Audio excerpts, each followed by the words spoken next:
Chapter 9 Flat Earth. This time for real, honest. After this, we'll go back and get cranking. I swear, Dixie promised Chili Sue. They were sitting on top of Crow Hill, once again wasting time, pontificating, posturing, pondering, doing anything opposite of the small role of responsibility they had been given by humanity, which was to study for tomorrow's algebra exam at Tortilla Community College their parents had helped pay for. This was the complete opposite of Dixie's speech to her, and Dixie's slackerdom was really starting to get to Chili. For the next 15 minutes on that cliff top, he shared with her his theories on the pages he had read about esoteric myths and esoteric places, Volume 3 in Nakaland. He just couldn't stop thinking about it.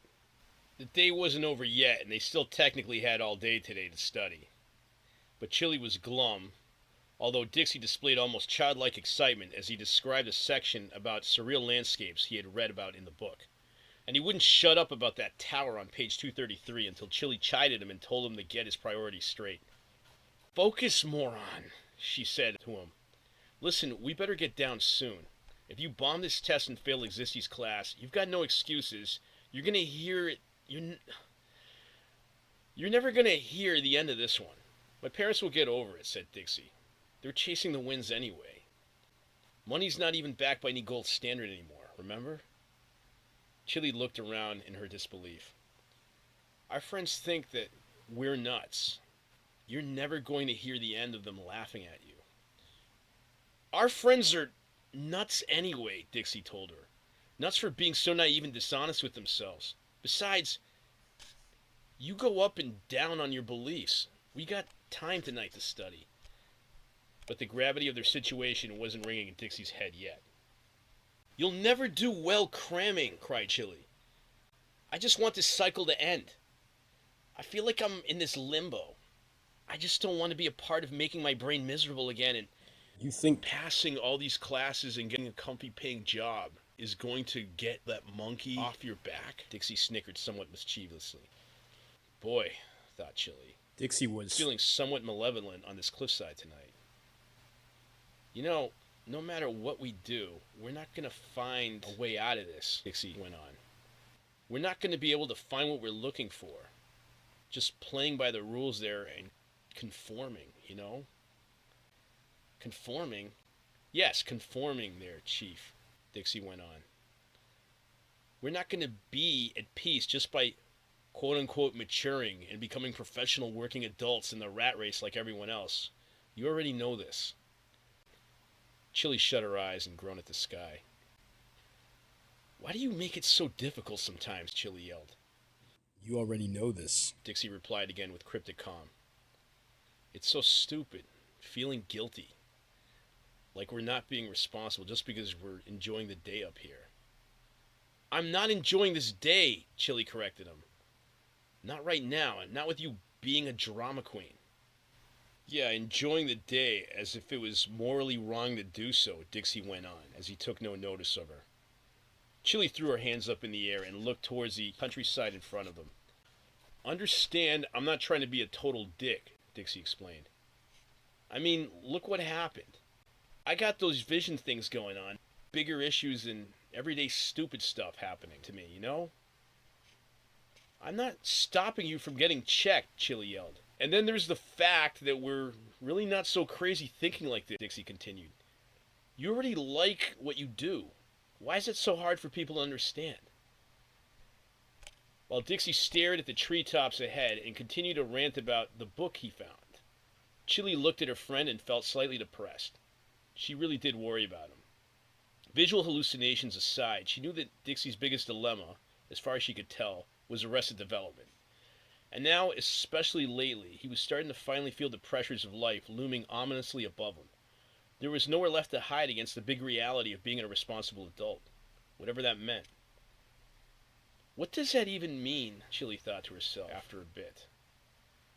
Oh yeah, responsible adult meant being one that would finally remove the burdens of everyone's expectations of them off their backs, and at the same time somehow still end up happy and unique. And yet, deep down, she knew that they weren't ready for this challenge. In her mind, this dumb society was making it harder and harder for anyone under 40 to own a house or have any sense of financial independence and self-worth.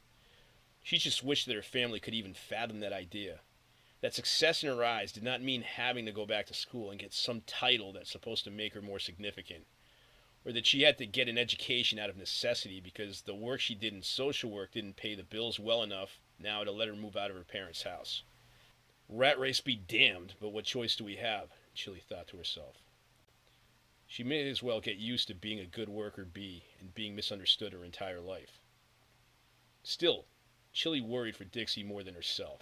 She felt that even though he had an extraordinary side of himself that really shined if push came to shove, he was almost too unmotivated most of the time to wake out of his fog. Dopamine slumber, Chili used to call it. Bottom line was that she was truly worried Dixie wasn't even prepared for what could happen to him once reality got harder. He had no job now, and living with his parents was on its last legs. Dixie had tried to dismiss the irresponsibility his parents accused him of by insisting that there was more to life than conforming to all the stress around Kinkerville. But unlike her, he seemed totally oblivious. That's why the distraction of his esoteric myths, whatever nonsense, is going so strong, she thought to herself with a groan. He won't even shut up about it. It's true, Chili said loudly as she forcibly interrupted Dixie after a while. What's true? Dixie wondered. We suck. I mean, Mike and Dale are right. I hate to admit it, but for all our philosophizing, how is it we never developed any skills to at least get the chores out of the way and sell out to the system, you mean, Dixie corrected her. Get the chores out of the way, Chili continued. Yes, get the chores out of the way, like this stupid test. And then, when it's done, at least we can sit around and pretend to solve the world's problems as if they hadn't thought about them already themselves, she added irritably. How naive can we be? She was struggling with the realization of how deluded they both must be. If they were really that brave, well, at least if she was brave enough to accept it. The conviction of her not studying yet for tomorrow's exam was weighing on her. She was amazed she could sleep last night. Naive! Dixie's voice came resonating next to her and breaking off her train of thought. God, that's how they get you, tricking you into thinking that. The system, I mean. You stay busy slaving in the rat race so much there's no time to... I've heard this speech before, Dixie, Chili interrupted him. To sit and think in the first place, Dixie went on, and mold life to do things that you wish you could be doing like we're doing right now. What things? Chili asked almost defeatedly. Considering things, Dixie insisted. I don't think it's a waste of time. We're sitting here wondering what matters in life. I don't care what the Dumba brothers say or anybody else. Then for the next 10 minutes, he resumed the babbling excitedly about the dumb book he had just found. Esoteric myths is amazing if it's true, Chili, he told her. It's not true, Dixie, Chili groaned right back. Well, what if it is? He insisted. What if we live in a bubble and the rest of the world is completely different? Despite her stress, Chili had to laugh. We do live in a bubble, she agreed as she pointed towards Kinkerville below, and then themselves. And yes, maybe it's made worse by social media and never even actually going up here and getting fresh air. So maybe you're half-assed right, Dixie. It's just I wish you were a little grounded sometimes. The whole idea you just told me of the entire world being different than us is what I'm talking about. Well, what if it is? He cried. What if it's different than Kinkerville? Well, okay, maybe it's different, Chili corrected herself. Different cultures, lifestyles. Maybe we should research ideal places where freaks like us would be accepted. No, I didn't mean that, Dixie pondered. I mean, what if all internet, travel brochures, TV, and everything is a front to distract us from something else? Chili couldn't believe her ears. Oh, God, not this again, Dixie. No, seriously, Dixie insisted. What if human civilization as we think we know is an experiment or something? Like flat Earth? She asked contemptuously. Are you serious? Chili's shoulders sank with wariness. Sometimes she couldn't tell if he was believing his own delusions. No, but what if? I'm not nuts or some flat earther, Chili. I'm just pondering. They were silent for a few minutes. It was so much easier to just stare at the skyline like an animal and not have to think with this stupid human brain of theirs. You say it yourself, Dixie went on after a while. It's good to wonder. You say it's like something's affecting everything, not just the weather. And before you say what you're going to say, no, I don't need to get my head checked already. Well, then you're wasting time just daydreaming, fool, Chili shot back. We're wasting time. She stood up suddenly, taking the keys out of her pocket and motioning to head down. Wasting time as opposed to what else? Dixie persisted as he remained sitting by the cliffside. Huh? As opposed to doing something more meaningful, like getting shit jobs we don't like just to pay rent or a mortgage? And then work so many hours just so you have a place to sleep at night we never have time to enjoy where you live? No, you're like a child sometimes, Chili replied with frustration. No wonder why they make fun of you. Dixie took offense at the remark and, naturally, got defensive and reminded her how unhappy everyone around them were in this stupid system they were being pushed to eke out a living out of. But Chili was not amused. What else are people supposed to do, she asked. You got a better idea, huh? You ever think of that? Our complaining about everything doesn't have any better strategies anyway. We're worse than them, you know, she growled as she gestured towards the valley below. We're too lazy to even support ourselves. We're not lazy, Dixie protested right back. Rent's insane and there's no jobs. Well, then you shouldn't have let yourself get fired for starters if you're so smart, Chili yelled at him. He was so pretentious sometimes. So deluded and immature about it, she thought to herself. He's not a realist. Boy, I shouldn't have said anything, she said out loud. You really thought this one through. But his response surprised her. He didn't appear mad, but rather he was somewhat calm and reflective. Yeah, he agreed. I just wish it was different. I'm sorry, Chili. I know I'm robbing you of your time to pass this thing. I don't know what gets over me. I just get like this panic and I want to get away. I don't even know what I'm saying. I think I understand, said Chili, slightly calm herself. She hated the fact right now. She could tell he was hating himself for being like this. I think I'm just freaked out. Freaked out I may forget, Dixie reflected. Forget what then? That I'll become zombified? Don't know any better? He went on. Look at our parents. I'm afraid we'll follow the flow until our brains don't question it. Work so much you never have time to see your friends and relax because that's all what it's all about, right? Chili shook her head with frustration and looked away. You said it yourself, Dixie told Chili on the way home. After hitting Dixie with those feels, she felt obliged to let him vent a little as they entered the city limits of Cankerville. I couldn't have said it better than you did the other day, Dixie continued. What if everything you do, what if nothing you do in life is good, significant to anybody else? What if what you like doing is significant to you but insignificant to anyone else? It was a good question. But Chili still hated him for bringing it up right now before forcing herself to study a subject she didn't even like.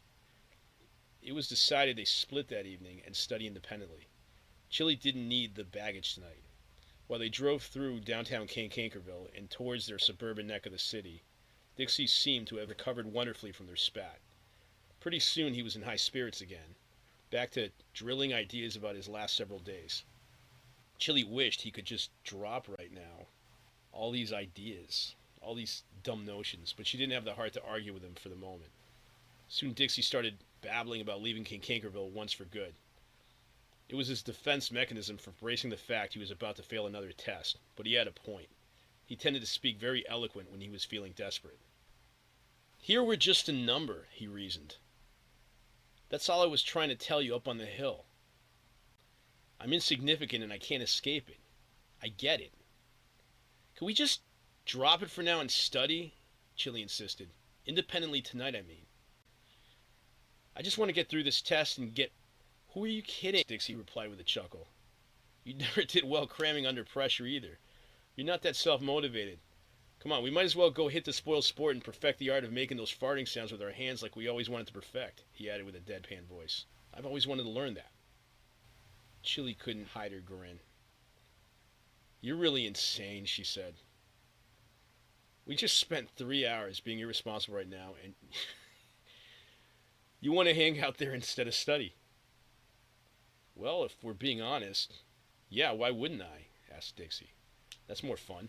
And then we can run up a tab and talk about esoteric myths. She actually had to laugh out loud. Hey, well, if I had the perfect environment to do all this shit, maybe I'd be inclined to. Yeah, sure. Can you just be serious for once? Come on. Like good serious? Chili asked him. Okay, he agreed in a continued deadpan voice. I think it's good to then focus on this and realize it's not true that none of this feels like it has any purpose. No matter what career I have, I'm going to be a cog making comfortable money and be lobotomized. What's missing out of the picture? Oh yeah, a personality. There'll be plenty of downtime too. He added sarcastically. Am I missing anything? No, Chili grunted. You'd be doing everything by the book. Everything has been preordained in this perfect world to be, she agreed. Perfect world, she scoffed again to herself. After a few minutes of silence, she dared to bring up another relevant topic. If you could change it all over, would you? This planet as we know it, I mean. Sure, said Dixie without hesitation. I just wish it was all... I wouldn't want to live in this place anymore, with all these stupid people around me. Hey, you're one of them, Chili reminded him. While Chili did her best to master algebra during the 11th hour that night, Dixie was more practical and decided not to even bother. He had never been good at doing any kind of studying at home, and there had never been a study done that had convinced him that last-minute cramming did nothing but delude a person into thinking they had a chance to pass an exam. Of course, Dixie had rarely tested this theory to see if he could at least even prove it wrong, but such habits were hard to break. Instead, he got into a massive argument with his mom about his feelings. I don't know what your father and I are going to do when you have to be on your own, Dixie's mom yelled at him. Mrs. Geraldine Dog already tended to be overdramatic every time she'd speak, even when talking about something as trivial as shoes inside the house. And it wasn't helping now that she needed to be for real. Mom, will you just relax? Dixie yelled back. There's no point telling you. I just want to live in a place. Where are you going to live? She screamed with a pitch that made Dixie even more panicked and defensive. She would have been miserable to be on a lifeboat with during a sinking ship. I'll find a place, he answered rather generically. I'm talking about a place where I'm free to do things without society telling me I'm a loser just because I don't want to do things that it wants me to do. Are you insane? Geraldine cried back to him. You need to start thinking like an adult. You mean join the rat race? Dixie asked his mom sarcastically. Precisely, said Dixie's dad, Doug. Yeah, Dixie smiled more out of madness than anything. I'm talking about a place where I'm free to just be myself without society thinking I'm a loser just because I don't want to do anything for a while. Like somehow I'm productive for thinking that. Both Dixie's parents threw their hands up in disgust. Productive as opposed to what, you ask? Dixie chuckled. I'm not trying to be a brat, just hear me out. You're being a brat, his dad agreed. What's so productive about helping destroy the world with tech gone mad and overcomplicating everything in its stress? Dixie asked him honestly. You're the most overdramatic dunce sometimes, his dad replied, quite agitated. You live in La La Land, son. Where do you get this crap? Bionics causing epidemic health problems? You don't remember that, Dad? Or the AI ruining government? You and the conspiracy theories, his mom sobbed, rather distressed. Dixie felt like he was literally floating in the middle of an ocean, all by himself right now. You're right. You're right, my bad, Dixie apologized sarcastically. He scuttled upstairs to his room and shut the door. Right there by his other shoes was his algebra book. Dixie smiled and shook his head. So close to actually making Chili proud. But he didn't have the heart to study anymore. He was too emotionally burned again. Funny how this happened every time his parents tried to give him a pep talk. You think too much, Guffin's voice ringed in Dixie's ears. Or at least the words, if not the voice. Feeling he needed to relax, Dixie put on his favorite online tunes and shut the lights off in his room. I'm a confident man. Dixie replied back to no one in particular. Misunderstood and hoping. Praying, really, that he didn't get another one of those visions again.